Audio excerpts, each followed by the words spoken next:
아시는 대로 다윗은 16장에서 이미 사무엘 선지자에게 기름 부음을 받아서 사울을 이어서 왕이 될 사람이라고 그렇게 했습니다. 그렇지만 기름 부음 받은 다윗에게 아무 일도 일어나지 않았어요. 그냥 성령이 충만해서 악기를 잘 탄다. 수금을 타면 이렇게 귀신이 떠나간다.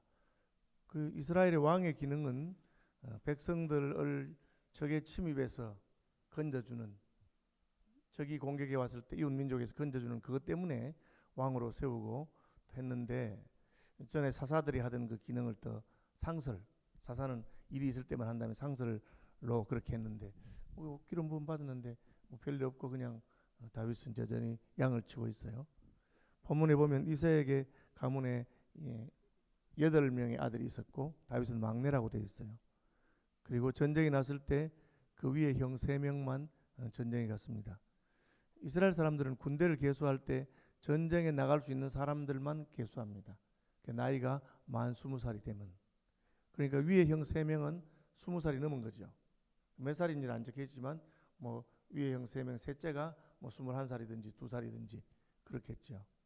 그리고 8형제니까 넷째부터 뭐 19살, 17살, 뭐 18살, 뭐 16살 이래 해도 뭐 연전생이라고 해도 한 15살 됐을 거고, 한 2살 터울이면 11살, 12살 그렇게밖에 안 된 나이에요. 그 막내죠. 근데 요즘하고 달라서 옛날에는 무슨 초등학교나 중학교나 이런 게 있는 게 아니니까 뭐 집에서 그냥 자라면 집안일을 돕고, 저희들 어린 시절만 해도 뭐 학교 갔다 오면은 소 풀먹이로 데리고 간다든지 뭐 그렇게 하는 것처럼 이제 다윗은 양을 치는 그런 목동으로서 있었습니다. 8명이라고 했으니까 형제가 많잖아요. 그죠? 많으니까 별로 이렇게 두드러지게 드러나거나 그렇게 하지도 않았어요. 사무엘이 와서 볼 때도 와, 이 큰형 엘리압 대단하다. 또 둘째 뭐 대단하다. 셋째 삼마도 대단하다. 그렇게 했는데 다윗은 거기에 비하면 그렇게 형들보다 아직까지 자라지도 않았으니까 어리니까 뭐 그래 보이지 않았어요. 우리말에 지천이라는 말이 있습니다. 지천이라는 말은 많다는 뜻이죠. 지극히 천하다 그런 한자를 써요. 무슨 말이냐면은 많으면 천하다는 거죠. 많으면 별로 귀하지 않죠. 많으니까. 그게 이제 다윗 여덟 아들 중에 한 명이에요. 그냥 하나님 기름 부었는데 남들 볼 때는 전혀 드러나지 않습니다. 여러분 이게 잘 아셔야 돼요. 하나님이 날 부르시고 성령 충만하게 하시고 은혜 받게 했다고 해서 하루아침에 내가 달라지는 건 아닙니다. 그럼 하나님 기름 부으시고 하나님 성령으로 충만하게 하신 것은 무엇이냐? 하나님의 때가 되면 하나님이 쓰시는 겁니다. 그냥 다윗은 그냥 기름 부음 받아서 평소에 하던 대로 그대로 해요. 여러분도 은혜 받고 성령 받고 무슨 직분 받아도 그냥 평소에 하던 일 그냥 계속하면 됩니다. 형들은 전쟁에 참여했습니다. 왜요? 나이가 됐으니까. 때지요, 때. 하나님의 때가 되면 하나님 쓰시는 거예요. 근데 아직까지 다윗은 어린데도 불구하고 내가 기름 부었는데 내가 왕인데 왜 나를 안 부르느냐든지 자기가 먼저 나서든지 그렇게 하잖아요. 그냥 자기 집에서 아버지가 시킨 일 하는 거예요. 양을 쳐라 하니까 양을 쳤어요. 장형 엘리압이 너 양 어떻게 했느냐? 그 양 몇 마리 어디 두고 왔느냐? 이렇게 말하는 것처럼 그냥 그렇게 무시당하는 그런 사람이었어요. 그렇지만 다윗의 특징은 아버지 시키는 걸 잘해요. 순종했습니다. 여러분 예수님도 성령으로 잉태된 분이고 하나님의 아들이시잖아요. 어린 시절에 보면 집에서 받들어서 부모님 잘 섬기고 그냥 아버지 일 돕고 그렇게 하는 겁니다. 내가 그렇게 뭐 은혜 받았으니까 해야 되겠다든지 날뛰든지 그렇게 하면 사실 일을 망치는 거예요. 혹 보면 교회에서도 그런 분들이 있어요. 어느 날 은혜 받고 성령 받고 은사도 받고 뭐 그러니까 자기가 갑자기 뭐 앞에 나서서 설치해야 되는 것처럼 그럴 필요 없습니다. 하나님 은혜 주셔도 그냥 가만히 있으면 저절로 때가 되면 하나님이 쓰십니다. 오늘 본문이 그거예요. 형들은 전쟁하러 갔고 다윗은 양치고 있어요. 근데 아버지가 다윗 보고 야 형들한테 가서 도시락 하나 갖줘라. 그죠? 보시면 나오죠.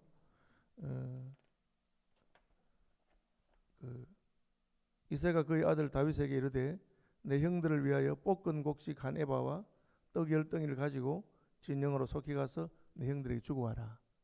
전쟁에 간 형들에게 먹을 것을 좀 갖다 주거라. 그렇게 말하고요. 이 치즈 10덩이를 가져다가 그들의 천부장에게 주고 내 형들의 안무를 살피고 정표를 가져오라. 그렇게 아버지 아주 세밀한 사람이에요.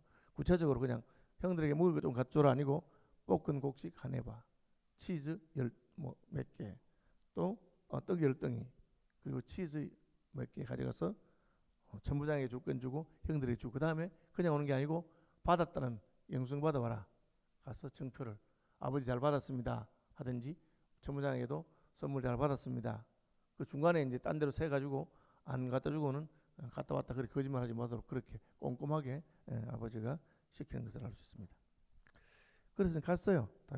다윗이 보면 20절에 아침 일찍 일어나서, 이게 성경에 아침 일찍 일어나서 하는 거는 시키는 걸 그냥 마지 못해 하는 게 아니고 성실하게 하려고 한 거예요. 아버지가 시켰으니까 일찍 일어났다.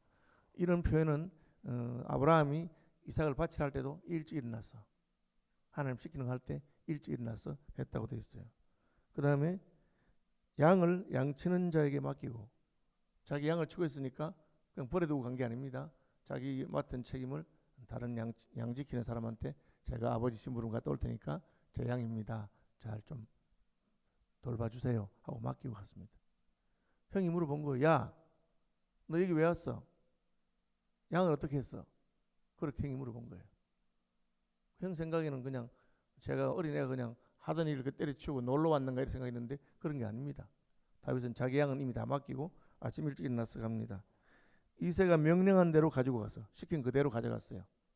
잊어버리지 않고 아버지가 시킨 대로 곡식 한 에바, 떡 10덩이, 그리고 치즈 10덩이 그렇게 해서 가져갔습니다.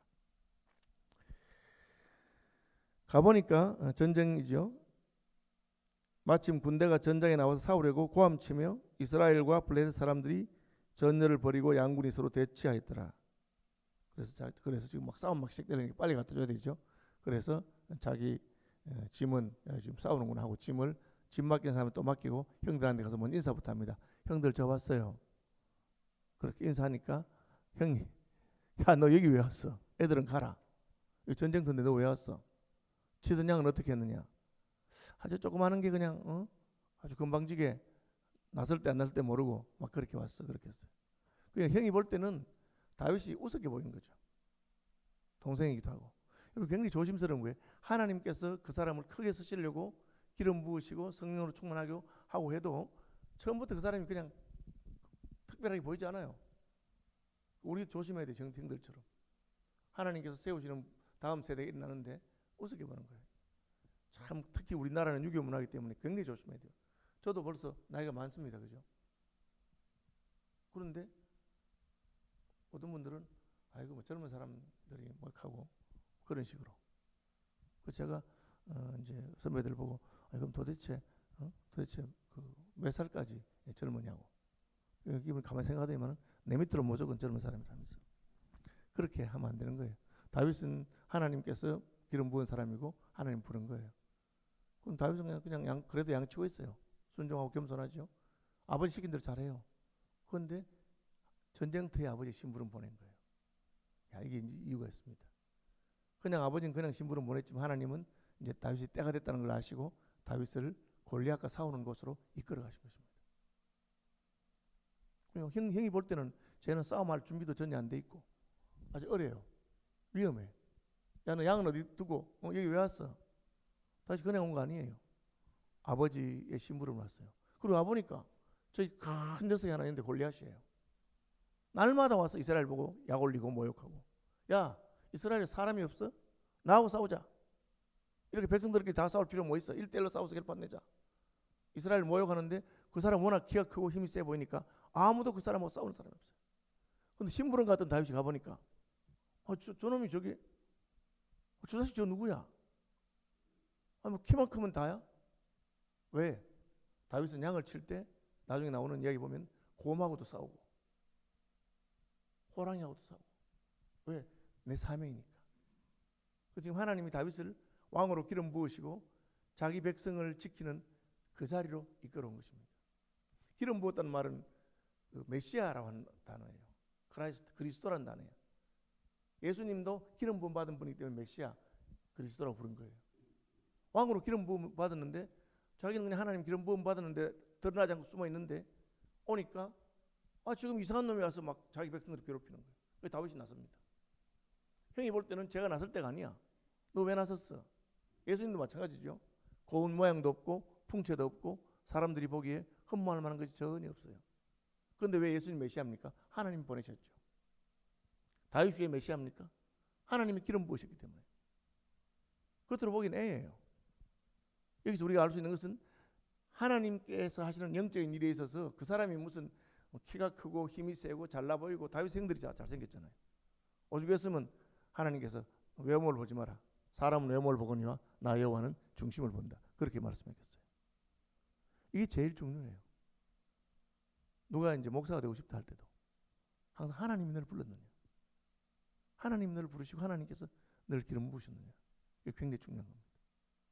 다윗은 그냥 어리고 하나님 때가 될 때까지 양치고 있다가 딱 간 거예요. 가니까 막 골리앗이 떠드니까 다윗의 마음이 의분이. 여러분, 하나님의 그 기름 부은 사람들에게 때가 되면 하나님께서 그 마음에 불타는 마음을 주셔요. 자기 백성을 향한 불타는 마음을 주시고, 왜 저놈이 하나님을 대적하느냐. 그래서 자꾸 물어보는 다윗이, 저놈 누구냐 저거. 애인데도 자꾸 물어보는 옆에 사람들이 좀 신기하잖아요. 그러니까 저 짐센 놈인데, 우리 왕이 저놈하고 싸워서 이기면은 왕의 사위도 삼고 세금도 면제해주고 왕이 높이고 뭐 이렇게. 그러니까 형은 웃기게 생각하는 거예요. 저 꼬마 저 우리 막내 저기 와서 왜 여기 와서 쥐가 나설 때 안 나설 때를 모르고 그렇게. 이게 굉장히 조심스러운 부분이에요. 하나님의 부르심을 우리가 알 수 없는 것입니다. 하나님께서 기름 부으시면 아이 같은 소년이라도 사용하시는 겁니다. 그것이 하나님의 역사예요. 왜? 구원은 여호와께로부터 말미암기 때문에 그래요. 그래서 다윗은 그냥 기름 부음 받은 다음에도 자기 일에 성실하게 있다가 아버지 시킨 대로 심부름하러 갔는데 간 그 자리가 다윗이 이스라엘 백성 앞에서 드러난 자리입니다. 오늘 본문은 이제 골리앗 싸움은 안 나오고 다윗이 골리앗을 보고 의분을 느낄까지 나오는데 싸워도 결과는 뻔해요. 왜? 하나님이 그걸로 불렀기 때문에. 그러니까 왜? 너무 우습게 온 이스라엘이 부들부들 떨고 있는데 다윗이 전혀 두려워하지 않습니다. 그것은 하나님의 신이 그와 함께하기 때문에 그래요. 여러분, 우리가 성령을 받으면 어떻게 되느냐? 사람이 달라져요. 가장 근본적으로 뭐가 달라지냐? 판단이 달라집니다. 전에 귀중하게 여기던 것은 우습게 생각합니다. 돈, 세상 명예, 부귀가 어느 날 갑자기 배설물같이 여겨집니다. 전에 무서워하고 두려워하던 것들이 하나도 무섭지 않습니다. 위협하고 환난이나 위험이나 적신이나 칼이나 전혀 두렵지 않습니다. 지금 다윗이 그 자리에 간 겁니다. 몰랐죠. 그냥 양치고 있으니까 몰랐죠. 애 같아 보이죠. 그러나 하나님께서 그에게 기름을 부으시고 하나님의 영으로 충만하게 했어요. 그래서 딱 보니까 딴 생각 안 나고 저놈은 하나님의 백성을 모욕하는 저 나쁜 놈 저 누구야 저게. 그러니까 신사3.1 반대운동할 때 일본 정부가 제국 일본이 한국 교회를 조선의 교회를 핍박하면서 신사3.1 하면 고문하고 죽이고 체포하고 그래도 전혀 두렵지 않습니다. 왜? 하나님의 영이 그 가슴을 불타고 오르게 하고 뜨겁게 하기 때문에. 그러니까 겁이 안 나요. 저도 은혜 받고 나니까 하나님께서 무슨 일을 하는데 전에는 뭐 교회 예배당을 지어야 된다. 혹은 무슨 서울시민교회 분리개척을 해야 된다. 규모가 크니까 걱정이 들리잖아요. 걱정이 전혀 안 돼요. 그럼 제가 알아요. 이게 하나님께서 하라고 하시는 것보다 요만큼도 걱정이 안 돼. 그러면 하면 하나님이 자기의 신기한 능력으로 다 채우시고 감당하게 되는 거예요. 하나님이 믿음의 은사를 주신 것이죠. 다윗에게 하나님께서 용기를 주시고 믿음을 주시고 다들 벌벌 떠는데 저 자식이 저게 뭐 저걸 가지고. 여러분 선교사님들이나 이런 분들 보면 겁이 없어. 이번에도 박진태 선교사님 그죠? 미얀마로 다시 가잖아. 도착했다고 제게 목사님 잘 도착했다고 문자가 왔어요. 그래서 제가 지금 갈 때가 아닌데 거기 지금 쿠데타가 있나가지고 사람들이 막 죽고 또 코로나 때문에 그런데 어떻게 가겠어요? 겁나면 가겠어요? 전혀 겁은 안 나고 거기에 있는 자기 제자들, 거기 전도사들 향한 불타는 마음이 있는 거예요. 내가 가야 되겠다. 형은 키도 크고 잘생기고 이미 나이가 돼서 전쟁할 수 있는 겉으로 보면 다 돼 있지만 하나님 기름 부은 자가 아니에요. 그러니까 그냥 걱정만 하는 거지. 야, 이 어린 저게 와서 너 왜 놀러 왔나? 이게 좀 장난치냐? 왜 여기 왔어? 그렇게 하는 겁니다. 여러분 그 판단과 생각이 다른 점이 근본적인 뭐냐? 한 형제간이잖아요. 한 부모에서 태어난 8명인데 막내잖아요. 왜 막내는 다르게 말합니까? 그게 우리 16장에 하나님이 그를 기름 부어서 이스라엘의 왕으로 세운 겁니다. 그 자기의 소명, 자기의 직분이기 때문에. 박진혜 선교사는 미얀마 선교가 자기의 부르심으로 소명이니까 겁이 안 나는 거예요. 우리는 겁나는데 자기는 겁 안 나는 거예요. 하는 것이죠. 그래서 신사참배 반대운동도 하고 개척교회도 하고 남들이 생각할 때는 저 어떻게 하겠나 싶은데 그런 일을 하고 하는 것입니다. 여러분 기도하면서 우리 그리스도인들은 그리스도라고 하는 말이 기름 부은 사람이잖아요. 그리스도인 할 때 우리는 예수님의 영이 우리와 함께 하시기 때문에 우리는 다 성령으로 기름 부음 받은 사람이에요. 그럼 하나님께서 주신 우리의 사명이 있어요. 평소에 늘 일하다가 어떤 일 보면 여러분 가슴이 뜨겁고 두려움도 안 생기고 이건 내가 해야 되겠다 싶고 하나님이 용기를 주시고 그럼 그 일을 하시면 돼요. 남들은 잘 이해하지 못해요. 그런데 하나님께서는 그렇게 우리를 불러서 쓰시고 이 다윗이 지금 부름받은 때가 되니까 아버지 심부름 갔다가 전쟁터에 나가서 그리고 어떻게 해요? 다 떠는데 자기가 싸우잖아. 무기가 있습니까? 뭐가 있습니까? 그 양치든 물맷돌 그 물맷돌 던지는 기구 있고 돌 몇 개 줘가지고 가서 싸워서 이기는 겁니다. 그것이 이제 하나님이 우리 가운데 개입하시면서 우리에게 성령을 주시고 권능을 주시고 사명을 감당해 하시는 하나님의 역사입니다. 말씀 묵상하시면서 기도합시다. 하늘에 계신 우리 아버지, 아버지의 이름을 거룩하게 하시며 아버지의 나라가 오게 하시며 아버지의 뜻이 하늘에서와 같이 땅에서도 이루어지게 하소서. 오늘 우리에게 일용할 양식을 주시고 우리가 우리에게 잘못한 사람들을 용서하여 준 것 같이 우리 죄를 용서하여 주시고 우리를 시험에 빠지지 않게 하시고 악에서 구하소서. 나라와 권능과 영광이 영원히 아버지의 것입니다. 아멘. 특별히 한국교회를 위해서 기도하시는데 다윗처럼 하나님께서 기름 부어서 불러주시는 충성스러운 일꾼들이 많이 일어나도록 서울시민교회 다음 세대 우리 젊은 이들 가운데도 하나님이 기름 부어 세우시는 그런 종들이 일어나도록 그렇게 기도합시다.